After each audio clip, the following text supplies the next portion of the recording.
বঙ্গবন্ধু শেখ মুজিবুর রহমান সত্য কথা কোনোদিন গোপন থাকে না। উনি বলেছিলেন মানুষ দেশ স্বাধীন করলে পরে স্বর্ণের খনি পায়, আর আমি পেয়েছি সুরের খনি। সুতরাং এই কথাটাই বাস্তব। আসসালামু আলাইকুম রহমতুল্লাহ বারাকাতু। সম্মানিত আমার প্রাণ প্রিয় বাংলাদেশবাসী, আপনারা কেমন আছেন? সর্বপ্রথম আজকে 15ই ডিসেম্বর রাত্রিবেলা, রাত পোহালেই 16ই ডিসেম্বর, আমি সর্বপ্রথম আমাদের বাংলাদেশের বিজয়ের শুভেচ্ছা অভিনন্দন এবং সকল শহীদের প্রতি শ্রদ্ধা নিবেদন। সম্মানিত প্রাণ প্রিয় উপস্থিতি, আসলে কিন্তু একটা কথা বলে যে সর্বঙ্গে ব্যথা ওষুধ দিব কুতা। আমাদের বাংলাদেশে আমিও আগে জানতাম বই পুস্তক প্রত্যেকটা ক্ষেত্রে ইতিহাসের মধ্যে লেখা হয়ে গেল কি যে 30 লক্ষ মানুষ নাকি শহীদ হয়েছে। এটা কিন্তু প্রচারিত হয়েছে সারা বাংলাদেশ সহ সারা পৃথিবীতে। আমি গতকালকেও বলেছিলাম আওয়ামী লীগ ক্ষমতা থাকতে ইতিহাস হয় 71-এ একরকমে, বিএনপি ক্ষমতা থাকতে হয় একরকম, জাতীয় পার্টি ক্ষমতা আসলে হয় একরকমে। বাস্তবতাটা কি এটা শুনেন। আমি একটা হিসাব করেছি, আমরা দীর্ঘ 9 মাস যুদ্ধ করে আমাদের বাপসা ছাড়া আমার পূর্বপুরুষ যারা যুদ্ধ করেছিল তাদের আত্মার মাগফিরাত কামনা করছি, যারা এখনও রয়েছেন তাদের সুস্থতা কামনা করছি। আমি একটু সংক্ষেপে একটা নোট করে আপনাদেরকে বোঝাচ্ছি।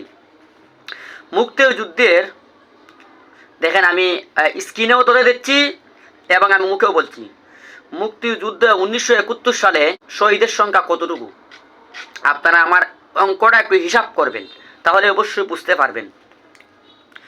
সর্বপ্রথম আমি 26শে মার্চ থেকে 16ই ডিসেম্বর পর্যন্ত আমি হিসাব করে দেখেছি মোট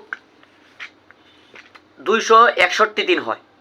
মানে 26শে মার্চ থেকে নিয়ে 16ই ডিসেম্বর পর্যন্ত এই 9 মাসে মোট হয়, 9 মাস পূর্ণ হয় নাই, মোট হয় 261 দিন। এর মধ্যে এই 8 মাসের ভিতরে 4টা মাস হলো 31 মাস। আমি 30 দিন ধরে হিসাব করছি। তা 4টা মাসে যদি 31 হয়, 4 দিন বাড়লে আপনার 261 থেকে 265 দিন হয়। আর 265 দিনে আমি হিসাব করলাম মুক্তিযুদ্ধের সময় গড়ে যদি 1000 করেও মানুষ মারা যায়, কারণ কোনোদিন সারা বাংলাদেশে 64টা জেলা সহ কোনোদিন কোনো জেলায় এরকম আছে একজনও শহীদ হয় নাই, এরকম জেলাও আছে। বাংলাদেশে অনেক জেলায় আছে মুক্তিযুদ্ধ যাই নাই, যেমন সেনমাটিতে গিয়েছিল, গিয়া তারা আইসা গেছে, একজনও মারা নাই। এইভাবে বাংলাদেশে অনেক জেলা আছে যে জেলার মধ্যে মরে নাই, কিন্তু বেশিরভাগ আমরা শুনছেন পদ্মা, মেঘনা, যমুনার সাইডে এবং বিভিন্ন খাল বিল, আমাদের হবিগঞ্জে বানিয়াচুং মহান খালদি গ্রামে এক জায়গার মধ্যে 85 জন এবং বিভিন্ন জায়গায়। তো কোনোদিন 1000, কোনোদিন 1500, কোনোদিন 500, কোনোদিন 200, কোনোদিন 1800, এইভাবে শহীদ হয়েছে প্রতিদিন, শুধু লাশ আর লাশ। তা আমি একটা হিসাব করেছি, গড়ে যদি প্রতিদিন প্লাস 1000 করে হয়, গড়ে 1000, মানে কোনোদিন 1500, কোনোদিন 500, আবার কোনোদিন 1800, কোনোদিন 200, গড়ে কিন্তু আমি ধরছি 1000। গড়ে যদি 265 দিন, অর্থাৎ 365 দিনে হয় 1 বছর, কিন্তু 265 দিন যুদ্ধ হয়েছে। আপনারা হিসাব করে দেখেন না, 26শে মার্চ থেকে 16 ডিসেম্বর পর্যন্ত।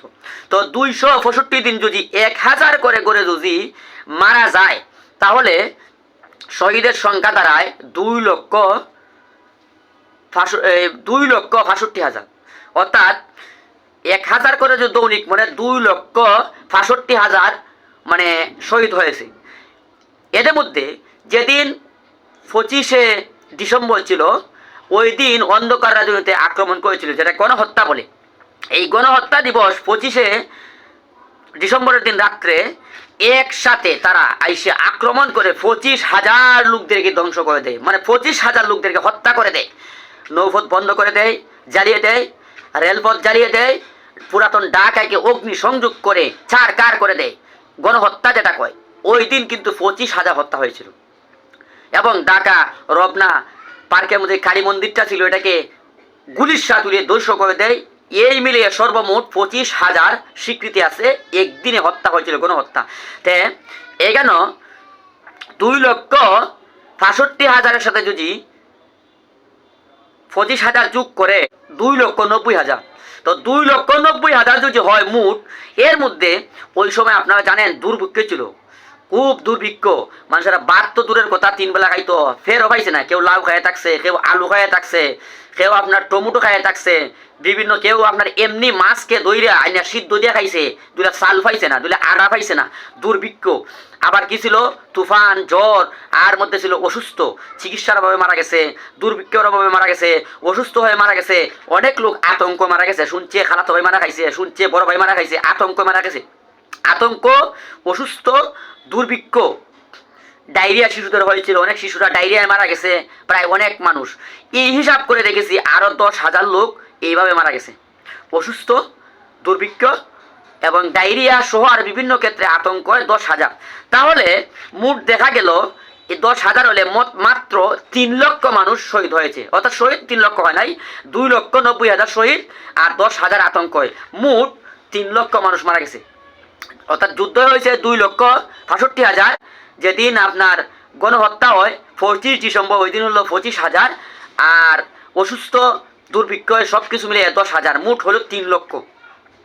তো এই 3 লক্ষই সত্যি। যেমন মেজর ডালেম, ওনাকে শেখ মুজিবুর রহমান আইসেই প্রস্তাব দিয়েছিলেন, ওনার যেটাই উনি স্বীকৃতিতে পাওয়া গেছে যে হ্যাঁ সর্বমোট কত লক্ষ মানুষ মারা গেছে হিসাব দেও। তো উনি বলেন আমি নিজের সেক্টরটা হিসাব দিলাম, মেজর জিয়াউর রহমানের যে সেক্টরটা যুদ্ধ করেছে তাকে থেকে হিসাব আনলাম, মেজর সালেক যে সেক্টরে যুদ্ধ করেছে তার থেকে হিসাব আনলাম, মেজর জাহাঙ্গীর আলম যে সেক্টরে যুদ্ধ করেছে তার কাছ থেকে আনলাম, বীর শ্রেষ্ঠ মতিউর রহমান যে সেক্টরে যুদ্ধ করেছিল তার কাছ থেকে হিসাব আনলাম, বীর শ্রেষ্ঠ নূর মোহাম্মদ যে সেক্টরে যুদ্ধ করেছিল এখান থেকে আমি হিসাব আনলাম। মানে আমি অন্য আর 12টা সেক্টর সহ বিভিন্ন মেজর যারা ছিল এবং বিভিন্ন সেক্টরের কমান্ডার যারা ছিল প্রত্যেকের হাত থেকে আমি 3 দিনে মোট অঙ্ক মিলাইয়া তাকে হিসাব দিলাম। শেখ মুজিবুর রহমানকে আমি হিসাব দিলাম যে সর্বমোট আমার 3 লক্ষ মানুষ দুনিয়া থেকে বিদায় নিয়েছে। এই কথা বলার পরের দিনই দেখা গেল মিডিয়াতে সাংবাদিকদের সামনে প্রকাশ হয়ে গেল 30 লক্ষ মানুষ শহীদ হয়ে গেছে।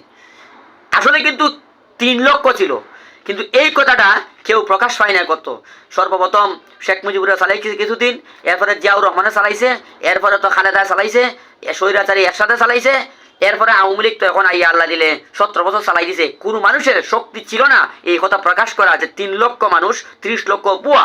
কিন্তু আজকে আমি যে হিসাবটা দিলাম স্ক্রিনও দিয়ে রাখলাম, আপনারা দেখেন হিসাবটা করে। যাই হোক, আমি বলতেছিলাম এটা আসলে কিন্তু তারা মাতৃভূমির জন্যই যুদ্ধ করেছে, হ্যাঁ দেশের কল্যাণের জন্যই যুদ্ধ করেছিল, এই দেশকে ভাগ করে দিয়েছে। আজকে কিন্তু আমরা আমি কিন্তু মুক্তিযুদ্ধের বিপক্ষে বলতেছি না, আমি পক্ষেই বলতেছি যারা দেশের জন্য আমাদের বাপসারে যুদ্ধ করে এই সোনার বাংলা এনেছিল। কিন্তু আজকে দেশটা স্বাধীন হয়ে গেছে, 50 বছর হয়ে গেছে, কিন্তু বঙ্গবন্ধু শেখ মুজিবুর রহমান সত্য কথা কোনোদিন গোপন থাকে না। উনি বলেছিলেন মানুষ দেশ স্বাধীন করলে পরে স্বর্ণের খনি পায়, আর আমি পেয়েছি সুরের খনি। সুতরাং এ কথাটাই বাস্তব। মানুষ আজকে স্বাধীন হওয়ার পরে যারা দেশ শাসন করেছে তারা শুধু শাসনই করেছে, শোষণই করেছে, মানুষদেরকে বঞ্চিত করেছে, লাঞ্ছিত করেছে। আজকে 50 বছর পরে আবার 54 বছরের সময় গিয়ে আবার নতুনভাবে দেশ সংস্কৃত হয়েছে, ইনশাল্লাহ স্বৈরাচারে দূর হয়েছে। আবার আমরা চাইতেছি নতুন শাসন ক্ষমতা সুন্দর মতে যেন ফিরিয়ে পাই, এই আশা নিয়ে আমরা আবার দ্বিতীয়বার 24 সালে দেশকে আমরা সংস্কার করেছি, স্বাধীন করেছি। ইনশাল্লাহ 1 বছর অন্তর্কালীন সরকার চলতেছে, এবার ইনশাল্লাহ এই ফেব্রুয়ারি মাসেই নির্বাচন হবে। এখন যেন আমরা সুন্দর শাসন, যারা অতীতে স্বৈরাচারী করেছে, যারা পূর্ব করেছে, এখন যারা ওই সমস্ত স্বৈরাচার বাহিনী যেন আবার এই দেশে না আগমন করতে পারে আমরা যেন লক্ষ্য করি। আমরা যেন আমাদের মাতৃভূমি, সত্যিকার মাতৃভূমি টিকে রাখার জন্য যা যা করার আমরা ব্যালটের মাধ্যমে করব। আমাদের অস্ত্র নাই, ব্যালট আছে, আমাদের জুতা নাই, হাত আছে। এই জন্য আমরা ইনশাআল্লাহ আমরা আগামী দিন আলেম ওলামাদের বাংলাদেশ হবে। আমরা যেন প্রত্যেকেই যেন 8 দলীয় জোটকে ভোট দিয়ে ইনশাআল্লাহ বাংলাদেশের ক্ষমতায় বসাতে পারি। তারা নাকি এই 9 মাস যুদ্ধ করে শহীদ হয়েছেন এবং 2024 সালে যারা শহীদ হয়েছেন উভয় শহীদের আত্মার মাগফিরাত কামনা করে, সবার যারা আহত অবস্থায় আছেন তাদের সুস্থতা কামনা করে এখানে বিদায় নিলাম। আসসালামু আলাইকুম ওয়া রাহমাতুল্লাহি ওয়া বারাকাতুহু।